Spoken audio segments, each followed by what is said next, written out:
कई राज्यों में होने वाले हैं विधानसभा चुनाव और उससे पहले वहां से आ रही हैं सामने कई खबरें। साथ ही सरकारी कर्मचारियों के लिए कुछ बड़ी घोषणाएं हैं। वो क्या घोषणाएं हैं आप आज जानेंगे हमारे साथ मनी टाइम में। नमस्कार, मैं हूं वरुण और आप देख रहे हैं मनी 9। आज की पहली खबर बहुत ज़रूरी है। जल्द ही कई राज्यों में विधानसभा चुनाव होने वाले हैं और देश में लोकसभा चुनाव होने वाले हैं और इससे पहले ही सरकारें तैयारियों में जुट गई हैं। इस साल के अंत में विधानसभा चुनाव से पहले छत्तीसगढ़ सरकार ने अपने कर्मचारियों को खुश करने के लिए महंगाई भत्ता 5% बढ़ाने की घोषणा की है। राज्य में अब कर्मचारियों को 38% की दर से महंगाई भत्ते का भुगतान होगा। सरकार के इस फैसले से राज्य के लगभग 3,80,000 कर्मचारियों को लाभ होगा। राज्य सरकार ने पिछले साल अक्टूबर में डीए 5% बढ़ाकर 33% किया था। राजस्थान सरकार ने भी अपने कर्मचारियों को खुश करने के लिए 5वें वेतन आयोग के तहत काम कर रहे कर्मचारियों और पेंशन भोगियों को बढ़ा हुआ महंगाई भत्ता देने की घोषणा की है और इसका भुगतान जनवरी 2023 से किया जाएगा। प्रस्ताव के मुताबिक 5वें वेतन आयोग और राजस्थान सिविल सेवा संशोधित वेतन नियम 1998 के तहत काम कर रहे राज्य कर्मचारियों और पेंशन भोगियों के लिए महंगाई भत्ते की दर में बढ़ोतरी की गई है।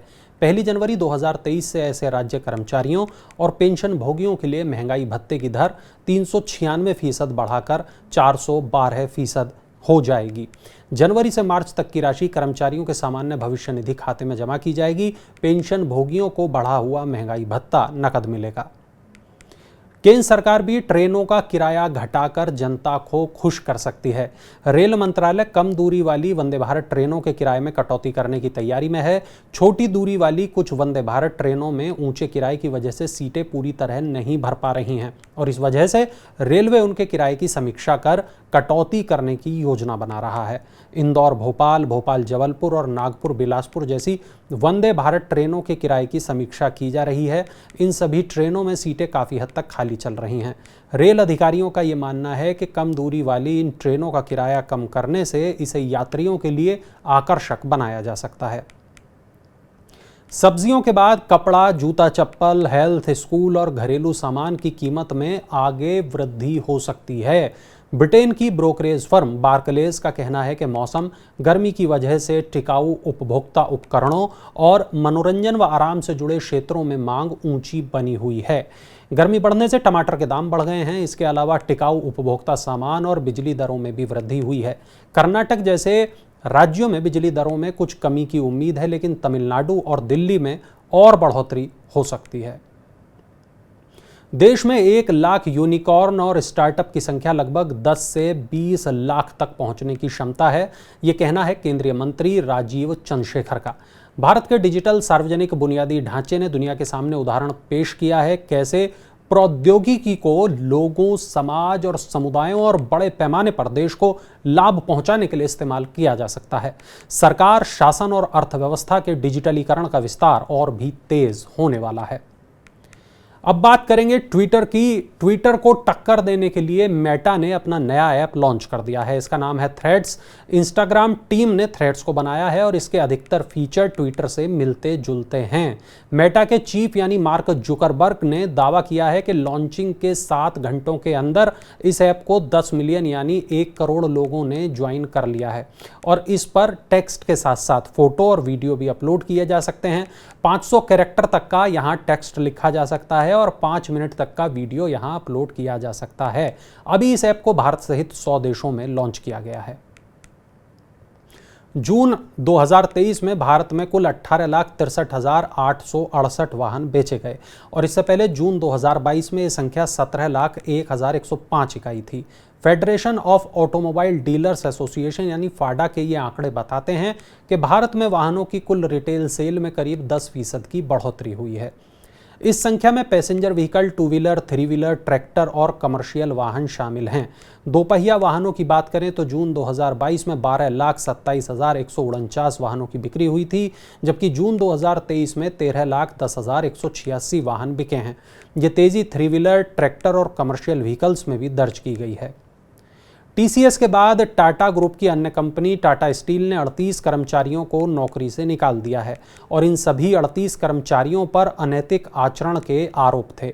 टाटा स्टील को कुल 875 शिकायतें मिली थी, जिनमें से 158 विसल ब्लोअर, 48 सुरक्षा और 669 ह्यूमन रिसोर्स और बिहेवियर से जुड़ी हुई थी।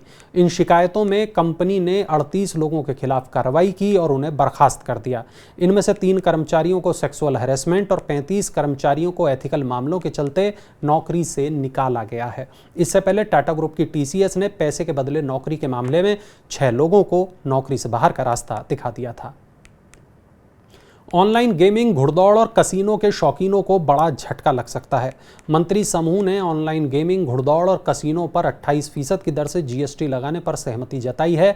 अभी इन पर 18% की दर से टैक्स लगता है। गेमिंग इंडस्ट्री इस कदम का विरोध कर रही है। ऊंचे टैक्स की वजह से ऑनलाइन गेमिंग इंडस्ट्री के विकास में बाधा आ सकती है।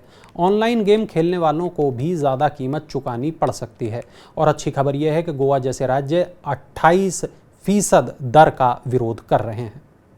ग्राहक जल्द ही अपनी पसंद के मुताबिक ये तय कर सकेंगे उन्हें रुपे कार्ड लेना है या फिर वीज़ा और मास्टर कार्ड। आरबीआई ने ये प्रस्ताव किया है कि कार्ड जारी करने वाले बैंकों और एनबीएफसी को अपने ग्राहकों को कार्ड नेटवर्क चुनने का विकल्प देना चाहिए। जितने भी कार्ड नेटवर्क हैं वो डेबिट, क्रेडिट या प्रीपेड कार्ड जारी करने के लिए बैंकों और एनबीएफसी के साथ गठजोड़ करते हैं। ग्राहक को कौन सा कार्ड मिलेगा यह इसी गठजोड़ पर निर्भर करता है, लेकिन अब आरबीआई के ड्राफ्ट के मुताबिक कार्ड जारी करने वाले ऐसा समझौता नहीं कर सकेंगे। ग्राहक अपनी पसंद के नेटवर्क कार्ड को चुन पाएंगे। वित्त मंत्री निर्मला सीतारमण जल्द ही क्षेत्रीय ग्रामीण बैंकों के कामकाज की समीक्षा करेंगी। वित्तीय समावेश और ग्रामीण अर्थव्यवस्था की कर्ज जरूरतों को पूरा करने में क्षेत्रीय ग्रामीण बैंकों की महत्वपूर्ण भूमिका है। वित्त मंत्री कुछ कमजोर क्षेत्रीय ग्रामीण बैंकों की पूंजी स्थिति की भी समीक्षा करेंगी। इसके अलावा उनके फंसे कर्ज में कमी के लिए रणनीति बनाने, आईटी पहल, वित्तीय समावेश में सुधार और ग्रामीण क्षेत्रों में कर्ज वितरण को बढ़ावा देने पर भी विचार किया जाएगा। इन बैंकों का गठन गांवों में छोटे किसानों, कृषि श्रमिकों और कारीगरों को लोन और अन्य सुविधाएं प्रदान करने के उद्देश्य से किया गया था, जो अब पूंजी की कमी के कारण अपने उद्देश्य को पूरा नहीं कर पा रहे हैं। अब आज की आखिरी खबर जुड़ी है ऑटो इंडस्ट्री से। ऑटो सेक्टर के कर्मचारियों की सैलरी में ज़बरदस्त इजाफा हुआ है। टाटा, मारुति और हुंडई ने अपने कर्मचारियों का वेतन औसतन 16% तक बढ़ाया है। वित्त वर्ष 2023 में घरेलू बाजार में यात्री वाहनों की बिक्री 1 साल पहले की तुलना में 27% बढ़ गई है। साथ ही दोपहिया वाहनों की बिक्री में भी बढ़ोतरी हुई है। बिक्री बढ़ने से ऑटो कंपनियों के मुनाफे भी बढ़े हैं। मारुति सुजुकी ने औसत वेतन वृद्धि 14 से 15% तक की है। वहीं हुंडई मोटर्स ने अपने कर्मचारियों के वेतन में 13 से 16% तक की बढ़ोतरी की है।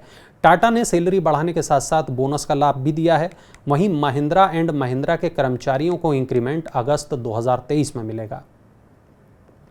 तो ये थी आज की प्रमुख खबरें। वक्त हो गया है आपसे विदा लेने का। अब आपसे मुलाकात होगी कल नई खबरों के साथ, उनसे आपके ऊपर पड़ने वाले असर के साथ। आज का हमारा मनी टाइम आपको कैसा लगा नीचे कमेंट बॉक्स में कमेंट ज़रूर करें, अपनी राय से हमें ज़रूर अवगत कराएं। चलिए अब मुझे दीजिए इजाज़त, कल फिर मिलेंगे, तब तक के लिए नमस्कार।